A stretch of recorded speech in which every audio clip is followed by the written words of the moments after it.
আজকের recipe creamy butter garlic prawn.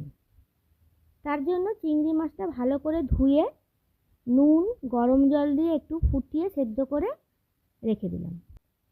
লাগছে ধনেপাতা কুচো, রসুন কুচো, লেবুর রস, গোলমরিচ গুঁড়ো আর স্বাদ মতন নুন। কড়া গরম হলে তার মধ্যে বেশ খানিকটা বাটার দিয়ে দিলাম। বাটারের মধ্যে একটু রসুন কুচি দিলাম। রসুন কুচি ভাজা ভাজা হয়ে গেলে চিংড়ি মাছগুলো দিয়ে দিলাম।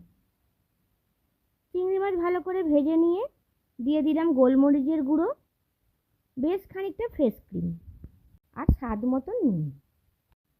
ভালো করে নেড়ে চেড়ে একটু কম মনে হচ্ছিল, তাই আমি আরেকটু ফ্রেশ ক্রিম অ্যাড করলাম। আপনারা আপনাদের প্রয়োজন মতন ফ্রেশ ক্রিম অ্যাড করতে পারেন। দিয়ে দিলাম আধ কাপ মতন দুধ এবং স্বাদের জন্য সামান্য সুগার অ্যাড করলাম। কুচনো ধনেপাতা দিয়ে দিলাম। সব শেষে দিয়ে দিলাম লেবুর রস। ব্যাস রেডি হয়ে গেল ক্রিমি বাটার গার্লিক প্রন। এটা খেতেও খুব সুস্বাদু হয়েছিল। আপনারাও সব বানিয়ে দেখবেন। সবাইকে অনেক অনেক ধন্যবাদ আমার এই ভিডিওটা দেখার জন্য।